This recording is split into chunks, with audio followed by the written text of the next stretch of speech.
Good morning, ladies and gentlemen. Welcome to another episode of Jacket Talk. My name is John Cannon, and today we have a very special young lady in here joining us who is a 2017 graduate of EdCal Chelsea and just completed her first season at UTRGV competing in cross country and track. I'm talking about none other than Kelly Aguinaga. Kelly, welcome to the show. Great to have you on.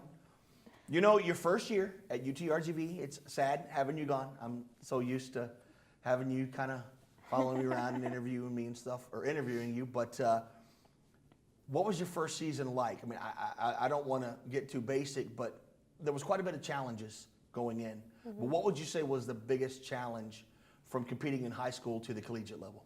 It would be like keeping my motivation on staying on track, because college and high school are so much different, and it's not like in college. It's not like a meet where I could be like, oh, like I'm gonna win, or oh, I'm gonna get top 5.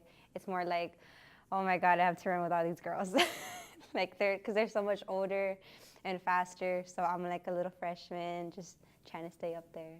So. Yeah, here you were the top dog, for quite some time. You were one of the top girls. Now going in there, basically you're fighting for a spot. So was that a challenge in itself? Just the fact that you were kind of going against not only against yourself as an incoming freshman, but against so much more experienced girls trying to just make the team. Yeah, I mean, it was tough. I mean, it's not easy to be on the team, like to be on the traveling team. So like I did have to work for it, like to stay on the traveling team and going out there to travel. When would you say that you finally got kind of your mojo? I guess when did it kick in where you were like, you know what, I can compete at this level? Because according to your numbers, you did really well. You got 10th at the Islander, you got 44th at the Texas A&M Aggie Invitational, and your best meet was at the Western Athletic Conference Championships, which you got 36 with an 18:49. So when would you say was kind of the best, when did you peak? I feel like there's only 2 races that I liked. It was in Arkansas Chili Pepper, where I broke an 18, and that's where I was like, oh my God, I finally broke an 18. I couldn't do this in high school. So that's when I was like, okay. So I started, working harder and getting better, and then I PR'd again, which was at the WAC championships with the faster time. So that's how I was like, all right. Now, one thing about it, you compete both in cross country and in track. So unlike other collegiate athletes that maybe compete in only one sport, what's the biggest thing that you have to do in order to keep yourself where you don't get injured and also keep your conditioning at a high level? Well, after cross, we take like 1 or 2 week rest, so that's really important. So after that, that's like my break, and then we start working again. But we build up slowly, and then we start going at it. Now, I know in high school you always said cross country was your strongest sport, or track. Track was stronger than cross country. Was that still the same pretty much in college? I feel like I did better in cross than I did in track. Okay. One of the biggest challenges that any student athlete goes through is education. Trying to keep your grades up while you're on the road. In your conference, you guys travel all over the place. And not only that, but you are constantly competing in sports, being that you're in 2 of them. How are you able to manage your education along with competing and also staying eligible so you can run and maintain your scholarship? I usually do like all my homework ahead of time, like ahead before we go out to travel. And in college we have this thing called study hall. Okay. Well, it's mandatory for all freshmen, but you go and you're given hours that you have to do for the week, and you have to go and you do your work there, anything you need to do. So that helped a lot, being able to keep in track with my homework or tests or like exams and stuff like that. The traveling part of it has got to be tough. It seems like you're never here at school. Did that ever wear you out, knowing that when you were here, I mean, the furthest you might go is maybe maybe Texas A&M, Corpus Christi, or if like when you went to state. But now you're going outside the state of Texas to compete. So what was that like, being able to go see all different parts of the country and being able to experience the real college life? It was fun. I liked it a lot. Of all the places you ran, what would you say was your favorite place? New Mexico. Really, what was that? No, New Mexico and Idaho. I think it was Idaho because it snowed over there. It was snowing over And there. then New Mexico, I liked it a lot because there was a lot of mountains. There you go. One thing about it is you had one of your ex-teammates was there with you, Kristen. Of course, she had been there for a couple of years. Did it help kind of having her there? I know that she meant a lot to you in high school, and then having her there in college, kind of having her take you under her wing, did that help a little bit and help make the transition a little bit smoother? Mm-hmm.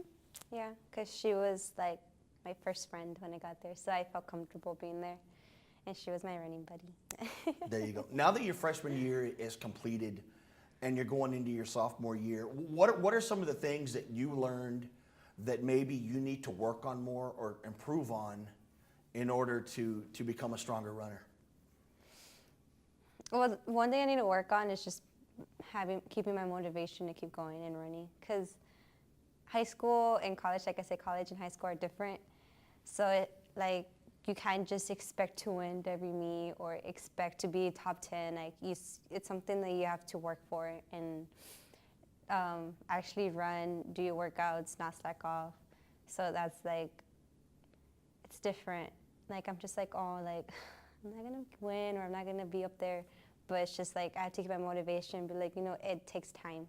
Maybe by my junior or senior year, I'll be up there. You never know. Yeah, one thing about it, during the summer, you've taken no time off. I mean, obviously, before the show, you were running. Yeah. So, of course, your dad had a big influence on you as well when you were younger and really pushed you to become the best. What has he meant to you, and what has he meant to all of this that's happened for you? Oh my God, we're talking about my dad. I'm gonna cry.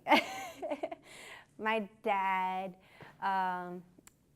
was basically one of my coaches in high school, and ever since I was a little girl. I even have a picture of it.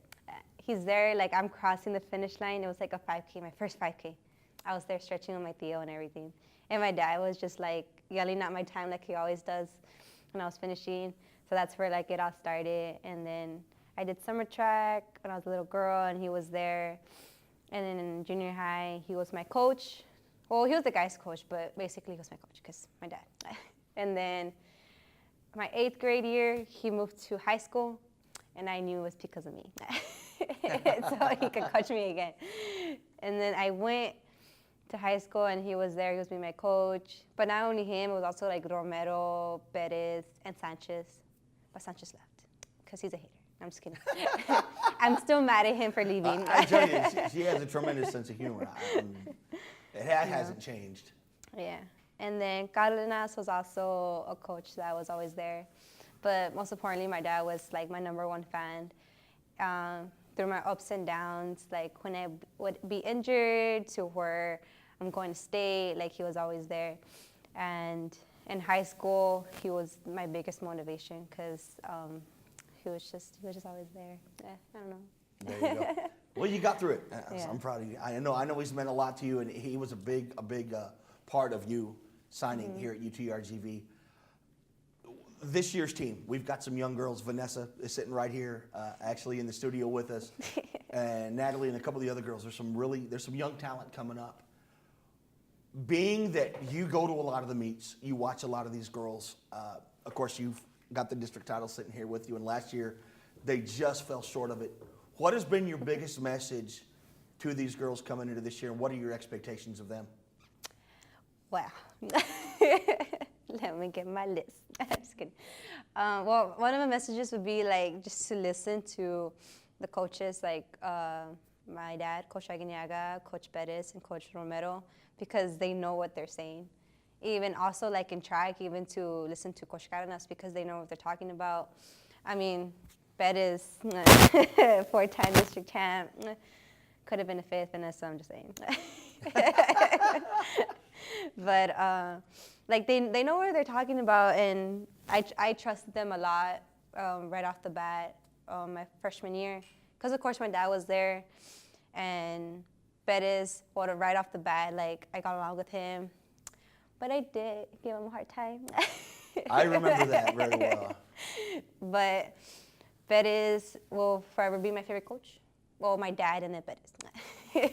And the Romero too. There you go. Also, you know, working hard and getting that mileage in is also important, and just to never slack off. And a team is, I don't really consider it a team, I consider it as a family. Because you're always there with each other, you're always there to motivate. I mean, yeah, like you're gonna have like a fight or two. Experience. But at the end of the day, you guys are sisters, and the only way you're gonna win something is if all of you guys get along. Because you're gonna have that trust. Like, some are gonna be in the front doing their part, and some are gonna be in the middle or in the back doing their part, and you're gonna trust that they're doing their job. There you go. Or even better, being next to you. So that's thing. For an incoming senior who wants to be able to follow in your footsteps and say, I want to compete at the collegiate level, but I don't know what to expect. I want you to look into the camera right now, and I want you to tell an incoming senior what can they expect going into their first year of competing at the collegiate level. Well, it's not scary at all. Like, I thought it was gonna be scary, but it's not. It's actually really fun. People there, they're really welcoming. Well, it depends, like, you know, of course, which college, but I'm pretty sure every single college is the same. You know, the coaches there, you may not be able to like trust them so quickly because you're so used to your high school coaches that you've been with for like 4 years, but college coaches know what they're doing, because obviously they're there because they know.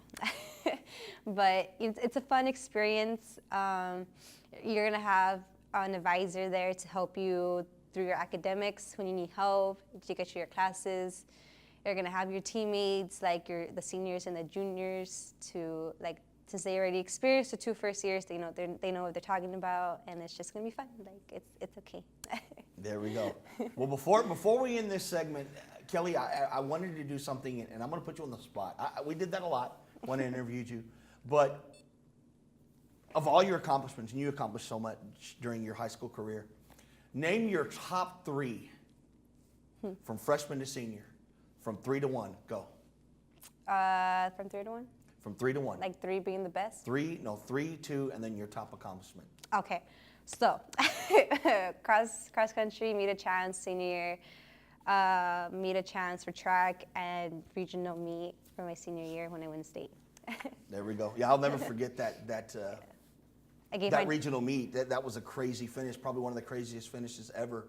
But ladies and gentlemen, Kelly Aguinaga, again, made the transition from high school to college, had a great year. And one thing about it, I brought her in because I wanted her to let you know exactly what you can expect going in. I know a lot of times, a lot of seniors, juniors, they want to go compete at the next level, but the first thing they say is, I'm a little scared. I don't know what to expect. I don't know what to do. This young lady lived it. She did it, Division I level, got through it, and I can guarantee you it was probably one of the best rides she ever been on.